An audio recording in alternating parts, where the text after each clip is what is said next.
বন্ধ, ওই জন্য সব পাঁচ লিটার যাচ্ছে। একলা বান্ধবী পেয়ে গেছি। আমি ভেবেছিলাম আমি একাই।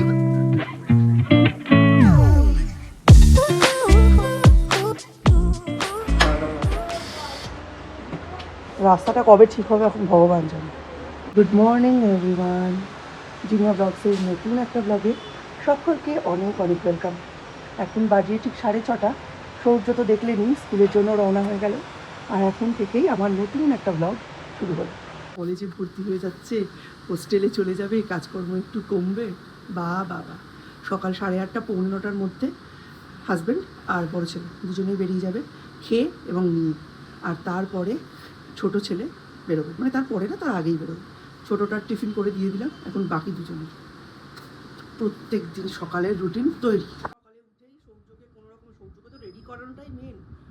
ঘুম ওর ভাঙতেই চাইছে না। আজকে একটা সপ্তাহ টানা একটু ঢিলে গেছে, ঘুম ভাঙছে না। তো আমি ওকে একটু এখানে সোফায় শুইয়ে আমি একটু বানালাম এগ চাউ। কোনো সবজি দিইনি, খালি চাউমিনটাকে সেদ্ধ করে, হ্যাঁ, নুন গোলমরিচের গুঁড়ো আর ডিম দিয়ে ভালো করে নেড়ে একদম ঝুরঝুরে করে দিয়েছি, সসও দিইনি। এগ চাউ করে ওকে টিফিনে ঢোকালাম আর ওকে পাঠালাম। এখন এরা দুজন আসবে, এরা চা খেয়ে হয়তো ছোট ছোট এক বাটিতে একটু করে, আমি বলেছি এলাম অন্য 10 রকম টিফিন আমি পারবো না, খেয়ে যাবে। অ্যাটলিস্ট ভাত টাতগুলো করে দেবো, ওইগুলো খেয়ে যাবে। আর টিফিন যেদিন যেমন হবে এখনও কিছু কনফার্ম করতে পারিনি। যদি প্রত্যেক দিন 3 জনকে রুটি আমায় টিফিনে দিতে হয়, সূর্য তো প্রতিদিন নেবে না, অ্যাটলিস্ট 3 দিনও হয়তো টিফিনে রুটি নিল কি 2 দিন রুটি নিল। বাকি ওদের যদি দিতে হয় আমার প্রতিদিন 10 থেকে 15টা রুটি করতেই হবে। এবং সেটা সকালে না করলেও, মানে মিস্টার বিশ্বাস বলেছেন তুমি রাতে করে রেখে দেবে। রাতে রুটি ওরমভাবে গরমকালে করে রেখে দেওয়া যাবে না, শক্ত হয়ে যাবে। আর এমনিতেও অবশ্য আমি ময়ান দিয়েই, মানে ময়দা মাখি বা রুটি, যেহেতু আমাদের ম্যাক্সিমামই করার অনেক পরে খাওয়া হয়, আমার একটু আটা ময়দার মধ্যেও একটু ময়ান দিতে হয়। আর মানে করার পরেও একটু ঘি বা অয়েল ব্রাশ করে তারপরেই দিতে হয়। সুতরাং এই সব প্ল্যানিংগুলো মাথার মধ্যে চলছে। আর আরও বেশি জগা খিচুড়ি পাকিয়ে যাচ্ছে। কালকে দুবার এমন অবস্থা হয়েছে, আমার মনে হচ্ছে মানে ছেড়ে দেবা কেঁদে বাঁচি অবস্থা, পালিয়ে যাবো, এরকম একটা অবস্থা। অ্যাকচুয়ালি সকালবেলা এত চাপ, আমি রান্না করতে খুব ভালোবাসি, কিন্তু সকালবেলা ঘুম থেকে উঠে ওর মিলিয়ে 8খানা রুটি, এর যদি এদিন খাবে সেদিন 10টা রুটি, এইসব করার পরে আবার নিজের খাওয়া দাওয়া নিয়ে চিন্তা আছে। এই সব কিছু মিলিয়ে না, মানে ভেবে উঠতে পারছি না, কুল কিনারা হচ্ছে না। হ্যাঁ, তার মধ্যে শুধু একটা তরকারি দিয়ে তো দেওয়া যাবে না, দেখেছেন কি অবস্থা হয়ে রয়েছে। এইগুলো সব ঠিক করা আছে, ঠিক করতে করতে নিজের খাবারের ব্যবস্থা করতে করতে লাঞ্চ ডিনারের কথা ভাবতে ভাবতে সূর্যকে আনতে চলে যেতে হবে। সূর্য এসে গেলে আর কোনো কাজ হবে না। তখন হচ্ছে সূর্যকে চান করিয়ে ফ্রেশ করিয়ে পড়তে বসানো, তারপর পড়িয়ে উঠে দুপুরের রান্না, আবার বিকেলবেলা পড়তে বসানো, পড়িয়ে উঠে রাতের রান্না। মানে আমি এক ফোঁটা টাইম আর পাবো না। আর ওরা দুজনে, মানে একজন অফিস একজন কলেজ থেকে ঢুকতে ঢুকতে ওই 7:30 থেকে 8:30, এই 1-1.5 ঘন্টার মধ্যে সব ঢুকে যাবে। আর দাদা এতক্ষণ থাকবে না। তারপরে বাড়িতে আসলে আগে যে পড়াটা আমার 8:30টায় শেষ করতে হতো, সেই পড়াটা সূর্যের এখন আমার 7:30টায় শেষ করতে হবে। খুব মুশকিল। বিছানা তুলে জামা কাপড় 2 দফা কাচলাম, 1 দফা এখানে মেলে দিয়েছি সমস্ত। আর আমি মেলার পরেই আকাশটা এরম বিগড়ে গেল, সমস্ত কিছু মেলে দিয়েছি। এই যে, আর বেশি মেলার জায়গা নেই, কিন্তু এখনও 4টে চাদর মেলতে হবে। কোথায় যে মেলবো কে জানে। যাই হোক, আকাশটা একদম বিগড়ে গেছে। এখন কী করবো কে জানে। আর এতক্ষণ কিচ্ছু হলো না, চাদর টাদর সাবানে দিয়ে কাছ থেকে দিলে যা ব্যাস গেল দিতে। কিন্তু বৃষ্টি হয়েছে। আর এই দেখুন, আমি তো তখন গেছি সূর্যকে আনতে, দীপ নাকি ঘুমোচ্ছিল, কোনো জামা কাপড় তোলেনি, সব জামা কাপড় মেশিনে কেচে শুকোনো, সব ভিজে পাক হয়ে গেছে। দেখেছেন যেরকম মেঘ ডাকছে। আমি তো ভেবেছি দীপ সব কিছু তুলে ফেলবে, কিন্তু দীপ যে ওপরে ঘুমিয়ে পড়েছে, তাড়াতাড়ি উঠেছে। আর আজকে ওদের যাওয়াটা একটা কারণে মানে পসিবল হয়নি। কালকে ওদের কোঅর্ডিনেশন মানে হবে। তো আজকে যেহেতু যায়নি, আমি যেই বেরিয়ে গেছি ও ঘুমিয়ে পড়েছে। আর এদিকে আকাশ কালো করে বৃষ্টি নেমে ব্যাস সব জামা কাপড় ভিজিয়ে দিয়েছে। সব মেশিনে কেচে ড্রাই করে মেলা সব এখন ভিজে গেল।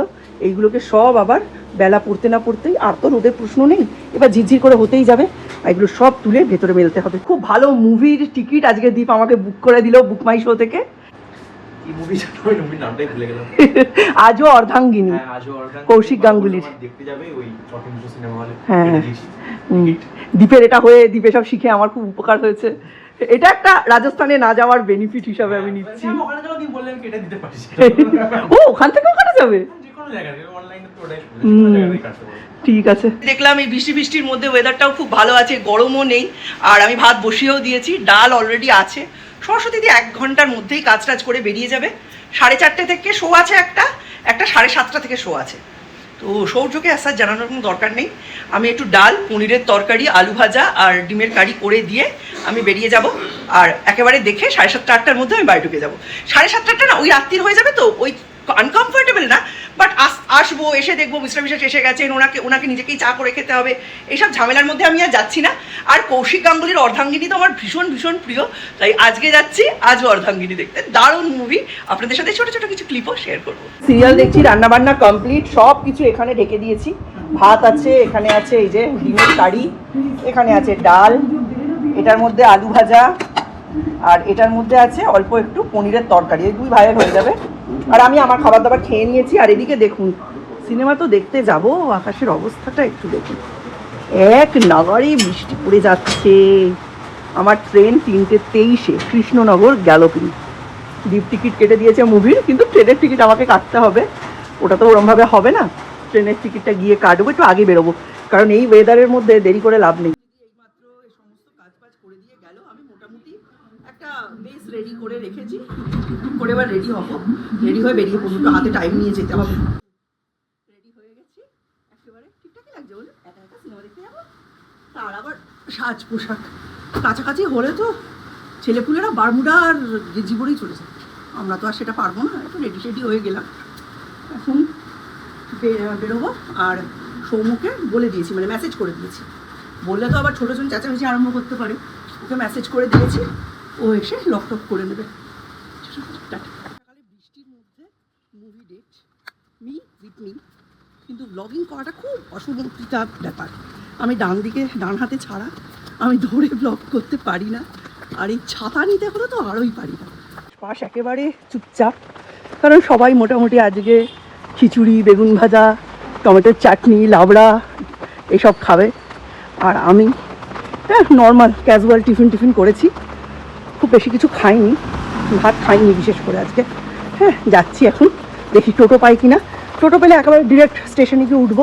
এখন 2:30 বাজে, আমি একটু আগেই বেরোলাম, আমার মানে ট্রেন হচ্ছে 3:23-এ কৃষ্ণনগর গ্যালোপিং, তো আমার টিকিট কাটা আছে, অসুবিধা হবে না, একটু আগে হাতে টাইম নিয়ে বেরোই।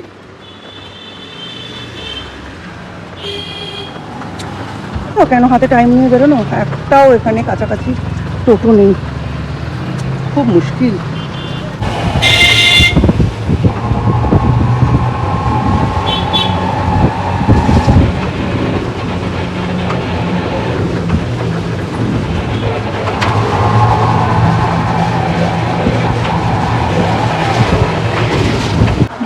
প্ল্যাটফর্মে আসছে প্রথম আলিশে passenger train number 314278 Sealdah 314278 Kalyani local, মানে কল্যাণী শিয়ালদা, এটাতেই চলে যাই, আর দেরি করে লাভ নেই, যা বৃষ্টি।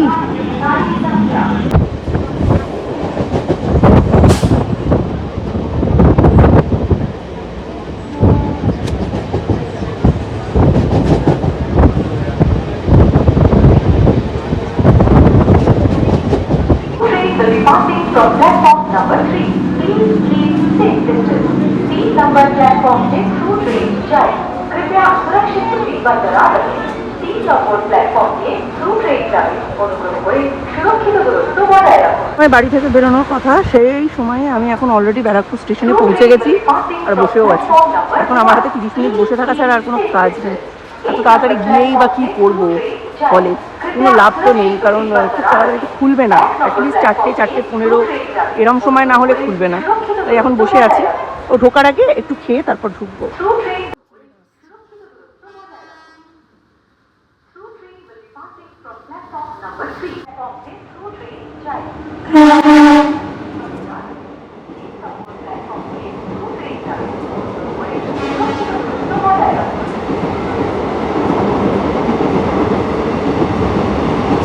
তিস্তা তোরসা যাচ্ছে, এই ট্রেনটা করে দিদিরা দুপুরবেলায় বাড়ি ফিরতো নৈহাটি থেকে কালনা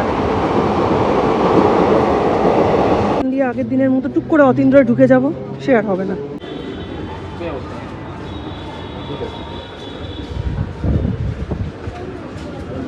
ব্রিজ থেকে নামার সময় একটু ভিডিও করব। এই ব্রিজটাতে পুরো 2টি ধারে জোড়ায় জোড়ায় বসে বসে পুরো বিচটা কভার। কাকে যে দেখিয়ে ফেলবো, তার বাড়ির লোকেরা যে জেনে ফেলবে, এই দুশ্চিন্তায় আর ভিডিওটা করতে পারলাম না। চলুন, সেই জায়গা দিয়ে বেরোচ্ছি না, তার একটু আগে দিয়ে বেরোচ্ছি। এখন আমি বাবা পাঁচুল ডিম আছে দেখি, বাপরে বাপ, ভাবু বন্ধ, ওই জন্য সব পাঁচিল ডিম আছে। টিকিট আছে ভাই, ওই দিক দিয়ে যাই। থাকতেও যদি পড়ে গিয়ে হাত পা ভাঙি তাহলে আর কোনো মানে হয়? চলুন, তেল তেল তেল তেল চারিদিকটা, জলের মধ্যে পড়ে চকচক করছে। ওদিকটা আমার হাতে টাইম রয়েছে, একটু ঘুরে যাই তাও ভালো, ওইভাবে ডিঙিয়ে যেতে পারবো না।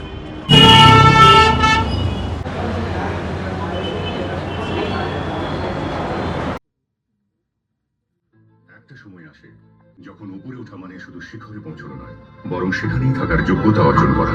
আপনি যত উপরে ওঠেন সবকিছু আরো স্পষ্ট হয়ে ওঠে।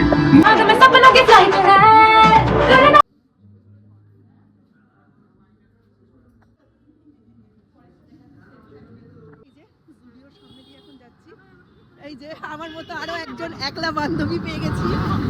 আমি ভেবেছিলাম আমি একাই বোধহয় একলা দেখতে আসি, দেখছি না এরকম অনেকে আছে। আপনার পাশের জন্য তো একলা, হ্যাঁ, সব একলা, আমরা একলা একলা সিনেমা দেখতে এসেছি। এটার একটা আলাদাই মজা আছে।